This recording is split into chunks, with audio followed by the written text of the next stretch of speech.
అలియాబాద్ మున్సిపాలిటీలో మొత్తం 20 వార్డులు ఏర్పాటు చేసినట్లు మున్సిపల్ కమిషనర్ చంద్రశేఖర్ తెలిపారు. అలియాబాద్ మున్సిపల్ పరిధిలో అలియాబాద్, లాల్గడి, మలక్పేట్, తుర్కపల్లి, మజీద్పూర్, మురహరిపల్లి, యాడారం గ్రామాలను కలుపుకుని వార్డుల విభజన చేపట్టినట్లు ఆయన వెల్లడించారు. ఈ మున్సిపాలిటీలో మొత్తం 20,454 మంది ఓటర్లు ఉన్నారని పేర్కొన్నారు. వీరిలో పురుషులు 10,336 మంది ఉండగా మహిళలు 10,115 మంది ఉన్నారు. ఇక ఇతరులు 3 మంది ఉన్నట్లు వివరించారు. అలాగే మున్సిపాలిటీలో 21 పోలింగ్ స్టేషన్లను ఏర్పాటు చేసే అవకాశం ఉందని కూడా తెలిపారు.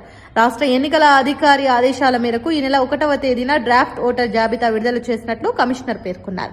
ఈ నెల 5వ తేదీన అన్ని రాజకీయ పార్టీల నాయకులతో సమావేశం నిర్వహించామని వెల్లడించారు.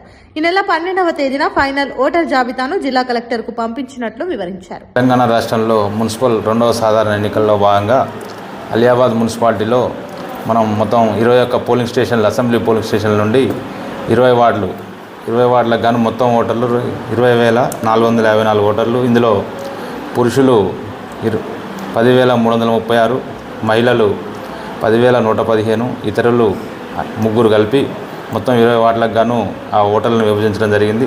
1వ తారీఖు నాడు డ్రాఫ్ట్ పబ్లికేషన్ మనం ప్రచురించడం జరిగింది. దాని మీద వివిధ రాజకీయ పార్టీ నాయకులతో యూఎల్బీ లెవెల్లో, మున్సిపల్ లెవెల్లో 5వ తారీఖు నాడు సమావేశం కండక్ట్ చేయడం జరిగింది. నిన్న మన 12వ తారీఖు నాడు ఫైనల్ పబ్లికేషన్ ఓటర్ని మన మున్సిపల్ కార్యాలయంలో మరియు ఆర్డీఓ ఆఫీస్ కీసరా మరియు తహసీల్దార్ ఆఫీసు షామీర్పేట కార్యాలయంలో కూడా ప్రజల వెరిఫికేషన్ చేసుకోవడానికి అందుబాటులో ఉంచబడింది. అదేవిధంగా ఈ 20 వార్డులకు సంబంధించి 1, 2, 3, 4 తుర్కపల్లికి సంబంధించిన వార్డులు, 5, 6 మరియు 5, 6 మనమేమో లాల్గడి, మలక్పేట సంబంధించింది, 7, 8, 9 అలియాబాద్కు సంబంధించినవి, 10, 11 మజీద్పూర్కు సంబంధించినవి, 12వ వార్డు వచ్చేసి యాడారంకు సంబంధించినది, 13వ వార్డు వచ్చేసి మురహర్పల్లి, కొంచెం తుర్కపల్లి పార్ట్ ఉన్నది.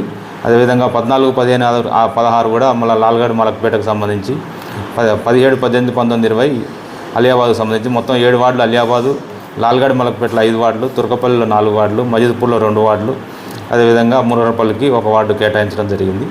ఈ ఎన్నికలు మొత్తం ప్రశాంతంగా జరగడానికి ఎస్ఎస్టీ టీమ్స్, ఎఫ్ఎస్టీ టీమ్స్ కూడా కలెక్టర్ గారికి ప్రతిపాదనలు పంపడం జరిగింది.